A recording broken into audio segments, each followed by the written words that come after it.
اس میں جو انرجی بن رہی ہے قرآن پاک کے سب سے زیادہ جو صورتیں آپ کو اس ٹائم میں سپورٹ کریں گی، ویسے تو پورا قرآن حرف حرف جو ہے وہ برکت ہے، آپ کہیں سے بھی پڑھیں وہ آپ کو حصول ہوتا ہے، لیکن جب ہم آپ کو سلیکٹڈ کہتے ہیں نا کہ فلاں صورت پڑھ لیں فلاں صورت پڑھ لیں، تو ہم اس پوری ہورائزن کی انرجی کو قرآن پاک کی انرجی سے میچ کر کے بتا رہے ہوتے ہیں کہ آپ ایسے کر لیں۔ بالکل صحیح۔ ناظرین، یہ 23 جولائی بروز اتوار صبح 9:48 سے لے کے 12:29، یہ بڑا خاص پیریڈ ہے، 3 گھنٹے 20 منٹ کا یہ ٹائم ہے۔ اس ٹائم کو اللہ کے قریب ہو جائیں، کیلکولیشن کر لیں، کیپچر کر لیں، اور جو عبادت کر سکیں وہ کریں، اور خاص طور پہ جو جعفری صاحب بتائیں گے وہ کریں، وہ صدقہ دیں۔ باقی اللہ تعالیٰ آپ سب کی حفاظت کریں گے انشاءاللہ تعالیٰ۔ سر جی، یہ جو میں 3 گھنٹے جو ٹائم بتا رہا ہوں نا، یہ 9:48، یہ پی ایس ٹی یعنی پاکستان اسٹینڈرڈ ٹائم کے حوالے سے بتا رہا ہوں۔ جو لوگ اپنے دیگر ٹائم زونز میں ہیں وہ اس کو اس کے مطابق کیلکولیٹ کر لیں، ان کو اپنے اپنے وقت میں اپنے اپنے ٹائم زون میں، یعنی کیونکہ گلوبل جو انرجی چینج چل رہی ہوتی ہے وہ ساری دنیا کے لیے ایک ہوتی ہے، وہ ٹائم زون کی پابند نہیں ہوتی، تو وہ ایک ہی ٹائم زون میں جو ہے وہ چل رہی ہوتی ہے، تو اس لیے اس کو اسی طرح آبزرو کیجیے گا۔ اب آ جاتے ہیں، جب میں نے وہی عرض کیا کہ ہم آیت یا صورت آپ کو پڑھنے کے لیے بتاتے ہیں تو اس کے پورے ہورائزن کی پوری ایمبینس کی انرجی کو دیکھنے کے بعد بتا رہے ہوتے ہیں۔ تو سب سے پہلے آپ نے کرنا یہ ہے کہ درود پاک سب سے بڑی طاقت ہے، سرکار سرور انبیاء صلی اللہ علیہ وآلہ وسلم کی بارگاہ اقدس میں درود پاک کا نذرانہ ویسے تو جتنا زیادہ پیش کر سکتے ہیں وہ ضرور پیش کریں، لیکن کم از کم سب سے پہلے درود پاک کی ایک تسبیح کم از کم تلاوت کریں۔ اس کے بعد اس انرجی کے ساتھ سورہ الدہر کے اعداد بہت زیادہ سٹرونگ ہیں، ایک مرتبہ سورہ الدہر کی تلاوت کر لیں۔ اس کے بعد آپ نے صرف 5 مرتبہ سورہ علم نشرہ کی تلاوت کرنی ہے، سورہ فاتحہ 1 مرتبہ تلاوت کرنی ہے، اور دوبارہ سورہ علم نشرہ 5 مرتبہ تلاوت کرنے کے بعد دوبارہ درود پاک کم از کم ایک تسبیح اس کی تلاوت کر لیں۔ اب پہلے آپ نے جو ہے یہ سارا کرنے سے پہلے 2 نفل شکرانے کے پڑھے، اور پھر اس کے بعد جو ہے وہ درود پاک کے ساتھ یہ عبادت شروع کی۔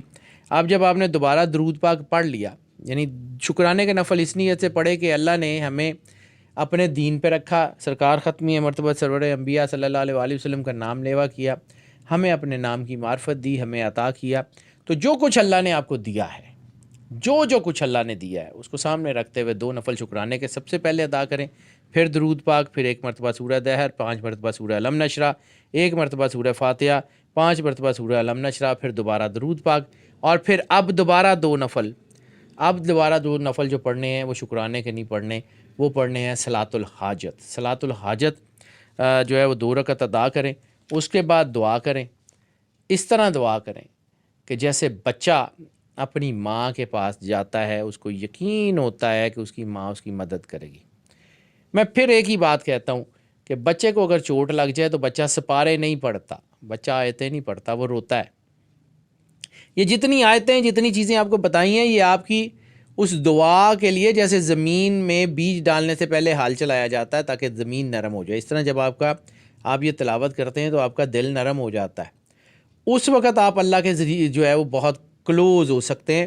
یہ جو ہے خاص طور پہ یہ جو ساتھ ہے، یہ ٹائم ہے، اس کو جتنا اچھا یوٹیلائز کر سکتے ہیں کر لیں، آپ کی زندگی میں کمیاں، اندھیرے دور ہو جائیں گے۔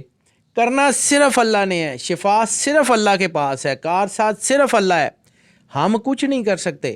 ہم آپ کو گائیڈ کر سکتے ہیں کہ اس طریقے سے، اس طرح آپ اللہ کے قریب ہو جائیں تو آپ کے کام ہو سکتے ہیں۔ پڑھائیوں سے کچھ نہیں ہونا، عبادتوں سے بھی کچھ نہیں ہونا۔ عبادت اللہ کی اطاعت کا نام ہے، اس نے کہہ دیا یہ کرنا ہے تو بس کرنا ہے۔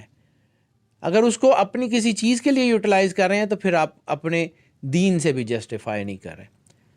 احساس پیدا کریں اللہ کا، محبت پیدا کریں اللہ کی، اور دعا اس طرح مانگیں جیسے بچہ اپنے دکھ تکلیف لے جا کے اپنی ماں کے سامنے پیش ہوتا ہے، تو اللہ 70 ماؤں سے زیادہ پیار کرتا ہے۔ کیسے ہو سکتا ہے کہ وہ آپ کی دعا نہ سنیں؟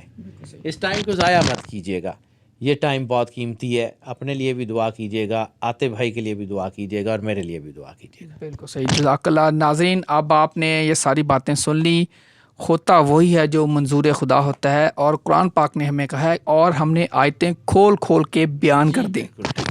اللہ تعالیٰ یہی فرماتا ہے کہ ہم نے تمام جو ہے وہ اس کو پڑھنے کے لیے آسان کر دیا، اور کوئی ہے جو سوچے سمجھے، اور اللہ نے ہر چیز کو کھول کے بیان کر دیا۔ اب اس سے زیادہ اللہ اور کیا کرے؟ جب اس نے آپ کو دین کی آشنائی دے دی، معرفت رسالت میں آپ سرکار ختم مرتبہ صلی اللہ علیہ وآلہ وسلم دے دی، تو اب آپ کا کام ہے کہ آپ اس کے ساتھ وفاداری کریں۔ وہ تو جو دینا تھا اس نے دے دیا، اب اس عہد کا پاس کرنا ہے جو اس نے الست میں ہماری روحوں سے لیا تھا۔ وہ پاس کر لیں گے تو پھر پاس ہے، نہیں تو فیل ہی نہیں۔ بالکل صحیح بات۔ ناظرین آپ نے ساری سن لی، سارے ایک دفعہ کان لی، اگر کیونکہ کچھ دوست اگر مس کر جائیں تو صرف ایک 23 جولائی کا دن ہے، بروز اتوار ہے، ون گو میں ایک دفعہ کان لی۔ چلیں، ویسے تو جو دوست مس کر جائیں وہ ریپیٹ میں بھی دیکھ سکتے ہیں، ریوائنڈ کر کے بھی دیکھ سکتے ہیں، لیکن چلیں میں دوبارہ بتا دیتا ہوں۔ 23 جولائی بروز اتوار صبح 9:48 12 سے لے کے 12:29 P S T Pakistan standard time کے مطابق 3 گھنٹے تقریباً 20 منٹ بنتے ہیں، 20 منٹ سے تھوڑے سے کم ہے۔ سب سے پہلے کرنا یہ ہے کہ 2 نفل شکرانے کے ادا کرنے، اس کے بعد درود پاک کی ایک تسبیح، اس کے بعد 1 مرتبہ سورہ دہر، پھر اس کے بعد 5 مرتبہ سورہ علم نشرہ، پھر 1 مرتبہ سورہ فاتحہ، اور پھر 5 مرتبہ سورہ علم نشرہ، اور پھر اس کے بعد درود پاک کی ایک تسبیح، اور اس کے بعد 2 رکعت نماز صلاۃ الحاجت پڑھیں اور دعا کریں۔ دیکھیں اللہ کرتا کیا ہے، دیکھیں اللہ کرتا کیا ہے، بس اللہ سے لگاؤ لگا لیں، پھر دیکھیں اللہ تعالیٰ کیا کرتا ہے۔ ناظرین، عاطف مجید اور ڈاکٹر سید حیدر جعفری صاحب کو دیجیے اجازت۔ اللہ حافظ۔ پاکستان زندہ باد۔ زندہ باد۔